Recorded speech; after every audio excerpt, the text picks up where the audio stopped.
Todos. A aula hoje é sobre resposta endócrino-metabólica imunológica ao trauma e cicatrização.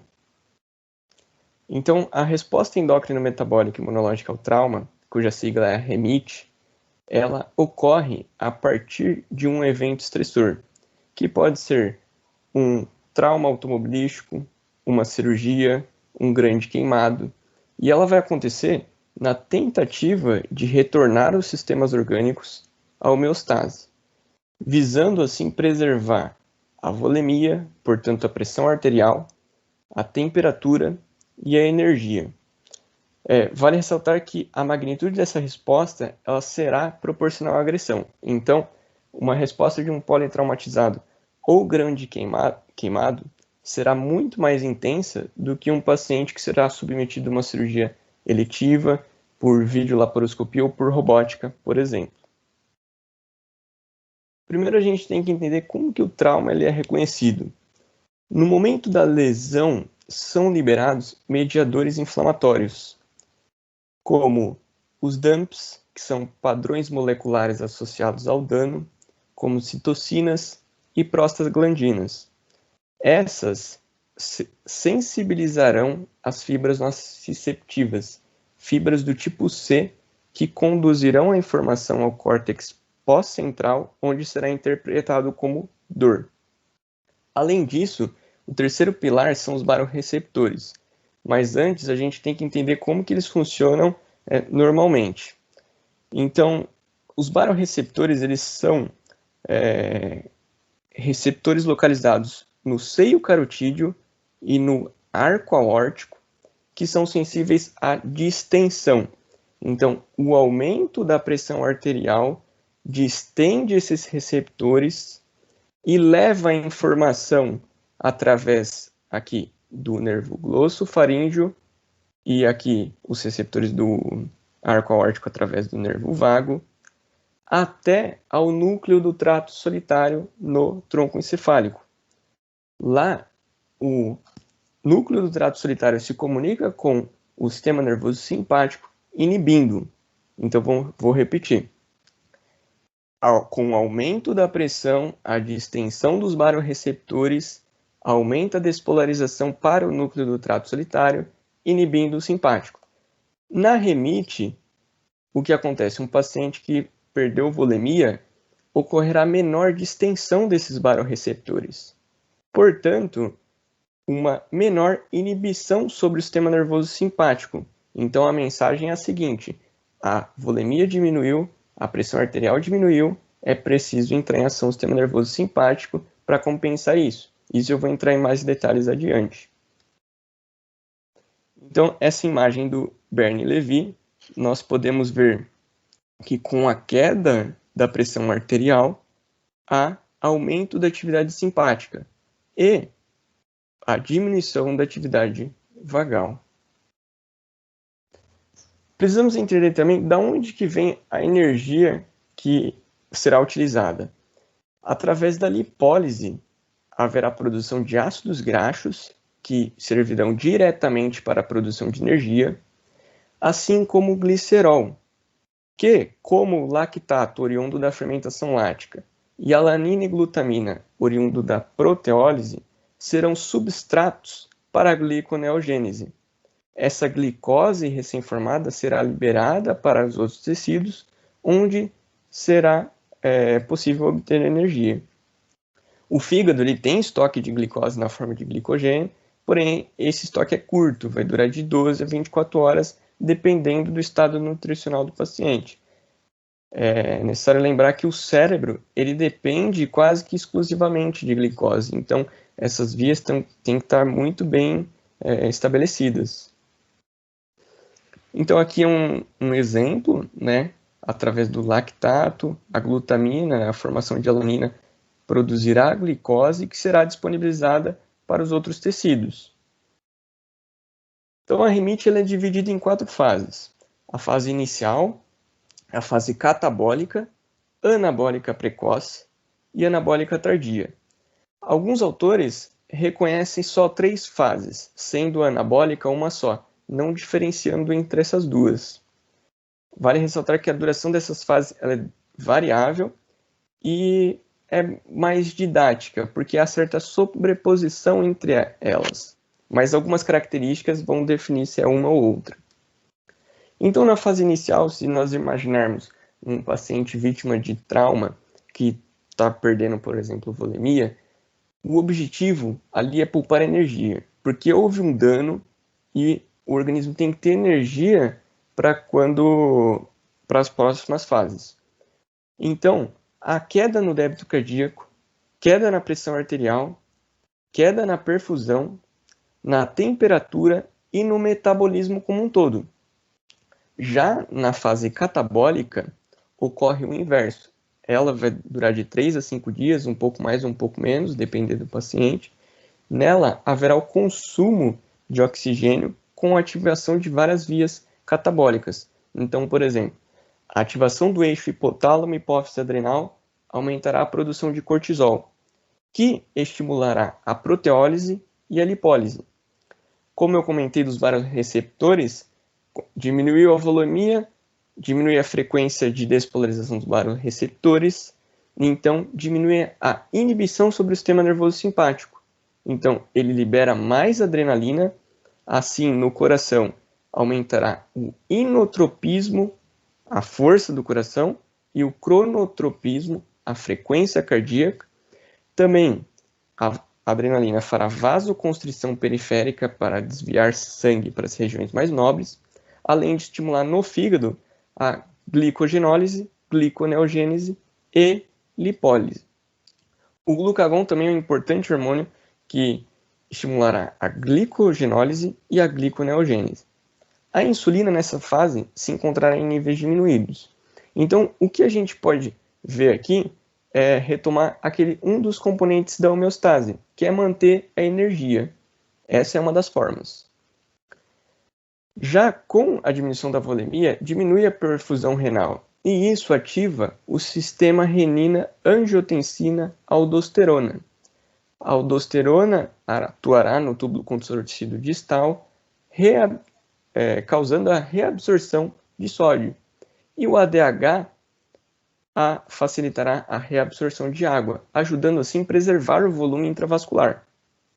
O GH também está aumentado nessa fase, porém ele não tem o efeito anabólico através do IGF-1, e sim ele estimula a lipólise. O balanço nitrogenado, que é a diferença entre a ingesta e a excreção de nitrogênio, nessa fase ele será negativo, porque está havendo intensa proteólise, a excreção está superando a ingestão. O componente já imunológico também inicia desde quando há lesão local, como eu comentei, a liberação de mediadores pró-inflamatórios, como os DAMPs. Os PAMPs são padrões moleculares associados ao patógeno, citocinas e prostaglandinas. A interleucina 6 ela é a principal citocina responsável a induzir no fígado a produção de proteínas de fase aguda, como PCR, ferritina e complemento. É importante também a ativação macrofágica e neutrofílica. Isso nós veremos em detalhes na parte de cicatrização. E o TNF-alfa também é uma citocina importante, porque aumenta a expressão do complexo proteolítico, então estimulando a proteólise, tanto que ele é conhecido também como caquexina. Então, com tudo isso que eu disse até agora, a clínica esperada desse paciente é taquicardia e taquipneia, oligúria pela aldosterona e o ADH, a atonia intestinal devido à liberação no intestino de adrenalina e opioides endógenos, a hipercoagulabilidade devido à ativação plaquetária, sobretudo nos locais adjacentes à lesão, e a hiperglicemia, devido à glicogenólise e gliconeogênese. A alcalose é um pouco menos intuitivo. Por quê? Quando a aldosterona estimula a reabsorção no túbulo contorcido distal de sódio, para manter a eletroneutralidade, tem que perder uma carga positiva, que geralmente é um potássio ou um próton.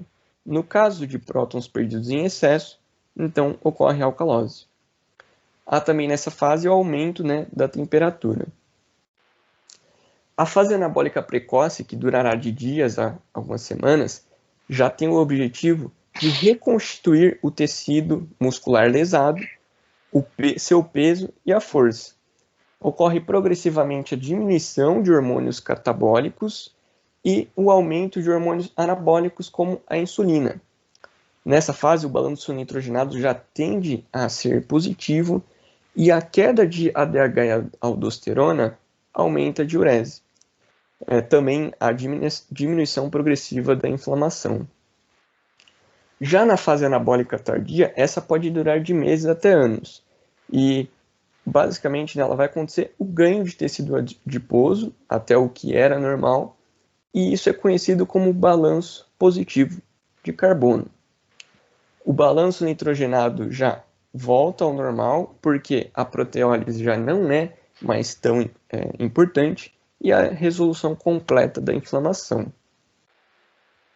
Então, aqui nós vemos um resumo de todas essas fases. Então, no momento do insulto, a fase inicial, até mais ou menos 48 horas, inicia a fase catabólica. A fase catabólica dura até 5, 6, 8 dias, é muito variável, e depois a fase anabólica. Então, observem aqui essa certa sobreposição, né, entre elas. Uma classificação um pouco mais histórica, mais antiga, mas ainda assim utilizada em alguns artigos, é em ebb e flow phase. A fase ebb, ela corresponde à fase inicial, também conhecida como fase de choque. Ela é do insulto até 48 horas.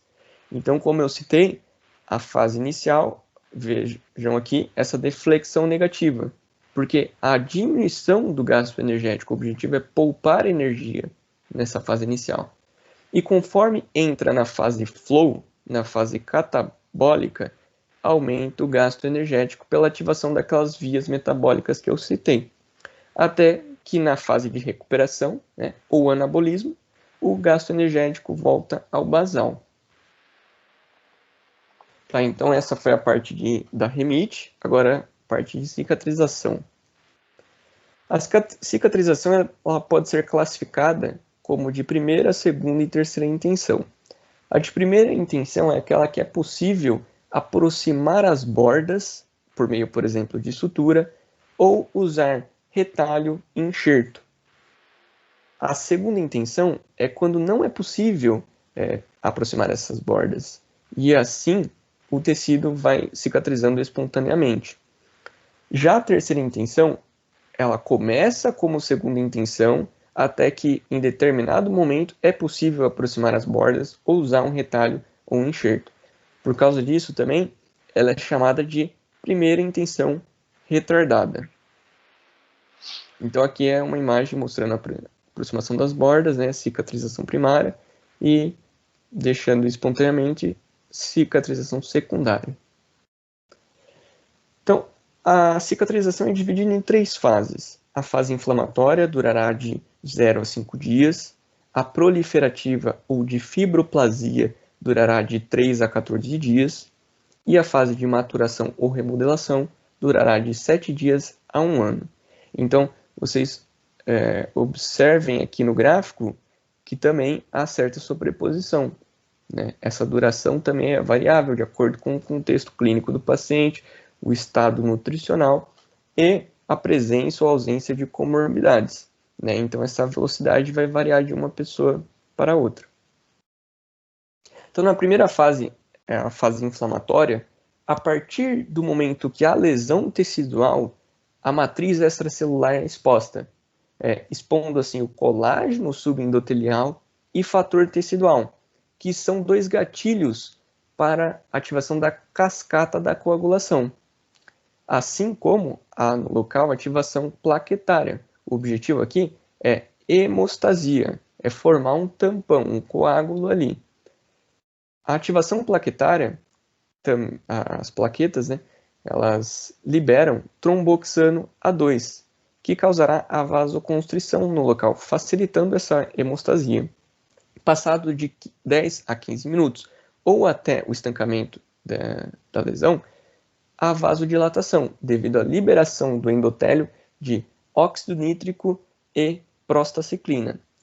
Essa vasodilatação aumenta também a permeabilidade vascular, possibilitando assim um influxo de leucócitos, principalmente neutrófilo primeiro e macrófago. Esses removerão o tecido que foi lesado, o tecido desvitalizado, e destruirão as bactérias existentes nos locais, prevenindo assim a infecção. Então, esse gráfico é do Sabiston, e nós vemos aqui que a primeira célula a aparecer são os neutrófilos. O pico aqui pode ser também até 3 ou até 4 dias. Os macrófagos são as segundas células. A terceira, os fibroblastos. E a quarta, os linfócitos. O papel dos linfócitos não é totalmente compreendido, mas estudos que mostram a ausência deles têm uma cicatrização mais demorada. Então, nós vemos aqui nessa fase inflamatória a formação do coágulo, né, de fibrina, o tampão plaquetário e já um influxo de algumas células, né, neutrófilo, o macrófago, e a produção aqui de alguns fatores já de crescimento que eu vou comentar a seguir. Nessa fase, agora a fase proliferativa, né, a segunda fase. O local da lesão não chega ao oxigênio suficiente e as células passam a usar fermentação lática. A hipóxia, junto com ácido lático, são estimuladores, né, dos macrófagos à produção de fatores de crescimento.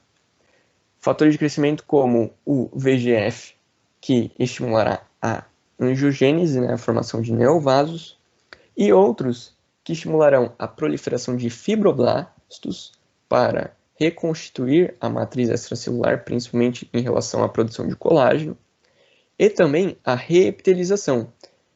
Essa reepitelização pode ocorrer de duas formas: de deslizamento, quando ocorre da periferia para o centro da lesão, ou rolamento, que quando algumas células da periferia se destacam, caem próximo ao centro e passam a crescer em direção centro-periferia. Ainda nessa fase proliferativa, a substituição do colágeno 3, que é produzido inicialmente, pelo colágeno tipo 1. Aqui nessa imagem está errado, não é colágeno 2, é colágeno 3. E por que isso? O colágeno tipo 1 ele é um pouco mais espesso, ele que confere, nós podemos ver aqui, a resistência, né, à ruptura dessa ferida. Nessa fase também há a formação do tecido de granulação, que basicamente é constituído por neovasos, células, né, macrófagos e colágeno. Então essa é uma imagem real de um tecido de granulação, bem o que o próprio nome diz. Ainda na segunda fase, nós podemos ver já que tem uma neovascularização nessa imagem, o colágeno e, né, fibroblastos. A terceira fase é a fase de maturação, onde há a diferenciação desses fibroblastos em miofibroblastos, que serão importantes para a contração da ferida, aproximando assim as bordas. Alguns autores colocam que essa diferenciação ocorre já na fase proliferativa, né? Mas isso se dá devido a essa certa sobreposição entre as fases. Então, esse é um resumo de todas essas fases, como nós vimos, fase inflamatória, fase proliferativa e maturacional, e onde termina um, começa a outra. Então, primeiro, o objetivo é a hemostasia, né, cessar o sangramento, depois aumenta a permeabilidade vascular e há um influxo leucocitário, começa a migração epitelial, a proliferação, né, tanto do epitélio como fibroblastos, a maturação dos fibroblastos em miofibroblastos, a contração dessa ferida e a formação da cicatriz. E ela vai resultar lá na remodelação até a formação de uma cicatriz completa, né? Há alguns fatores que prejudicam essa cicatrização, como eu comentei no início. Então, são eles a desnutrição, principalmente a proteica, a infecção no local, anemia, corticoterapia, HIV e diabetes mellitus, porque como a gente viu, as células imunes, elas são importantes sim para a cicatrização. Então, qualquer coisa que insulte a atividade delas terá um dano, né, bem considerável. Então, tabagismo também, a uremia, que é o acúmulo de excretas nitrogenadas também, um envelhecimento, já que o turnover das células é mais lento, o material de síntese e a técnica. Então, por exemplo, um fio que é multifilamentar tem maior risco de infecção do que um monofilamentar. Então, assim, uma infecção já atrapalharia na cicatrização. E um outro fator é a obesidade. Então, essas foram as referências, né, que eu usei. E obrigado, estou aberto a dúvidas.